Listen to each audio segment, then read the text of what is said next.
So இன்றைக்கி நம்ம snacks சாப்பிட வந்த இடம் என்னென்னு பார்த்தீங்கன்னா Kakada Ram Prasad sweet shop. So இங்கே தாங்க வந்திருக்கோம். இவருக்கு ஒரு வணக்கத்தை போட்டு உள்ளே போனோம். உள்ளே போயிட்டு வடா பாவு பஜ்ஜி கச்சோரி சமோசா அது இதுன்னு நிறையா இருந்தது. என்ன வாங்கலாம் அப்படின்னு யோசிச்சுனே இருக்கும்போது பட்டுன்னு என் ஃப்ரெண்ட்ஸ் ஒரு பிளானை போட்டு மச்சான் அது வாங்கலாம் மச்சான் இது வாங்கலாம் மச்சான்னு அவன் ஒன்று வாங்கிட்டான். சரி ஓகே ஏதாவது வாங்கினா போதும் அப்படின்னு சொல்லிட்டு பானிபூரி ஃபஸ்ட்டு வாங்கினாங்க. பானிபூரியில் 2 பானிபூரி இருக்கான். ஒன்று வந்து ஜீரா பானிபூரியா, இன்னொன்று வந்து புதினா பானிபூரியா.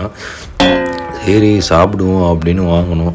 ஸோ இந்த பானிபூரி எப்படி அப்படின்னு பார்த்தீங்கன்னா ஆனியன்லாம் வச்சு சும்மா செம்மையாக தந்தாங்க. ஸோ இந்த பானிபூரி மற்ற பானிபூரி மாதிரி காரமாக ரொம்ப இதுவாலாம் இருக்காது. ஸோ அந்த பானி வந்து கொஞ்சம் சில்லுன்னு இருக்குது, கூலிங்னஸ் பண்ணி வச்சுருக்காங்க. ஸோ சாப்பிடும்போது அப்படியே ஜில்லுன்னு இருந்தது. பானிபூரி சாப்பிட்டு ஃப்ரெண்டு பாவு பஜ்ஜி வாங்கிட்டான். சரி பாவு பஜ்ஜியில் வந்து சட்னி வெங்காயம்லாம் தொட்டு பாவு பஜ்ஜியை பாவமாக டேஸ்ட் பண்ணேன். அதை வாயில் வச்சோன்னே அப்படியே நெய் டேஸ்ட்டு பயங்கரமாக இருந்ததுங்க. ஸோ கடைசியாக ஜிலேபி சாப்பிட்லாம் அப்படின்னு வந்தோம். ஜிலேபி போட்டு காட்டுங்கண்ணா அப்படின்றதுக்கு ஏற்கனவே போட்டோம்ப்பா அப்படின்ட்டாரு. சரி போட்ட வரையும் ஓகே அப்படின்னு சொல்லிட்டு வாங்கின்னு வந்து டேஸ்ட் பண்ணலான்னு சொல்லி டேபிளில் வச்சு டேஸ்ட் பண்ணால் அப்படியே செம்ம டேஸ்ட்டாக இருந்ததுங்க அந்த ஜிலேபி. அப்புறம் இந்த கடையில் பாதாம் மில்க் நல்லாயிருக்கும் அப்படின்னு சொன்னாங்க. சரி பாதாம் மில்க்கும் வாங்கிடுவோம் அப்படின்னு சொல்லி வாங்கி டேஸ்ட் பண்ணி பார்க்கலான்னு சொல்லி வாங்கினோம்.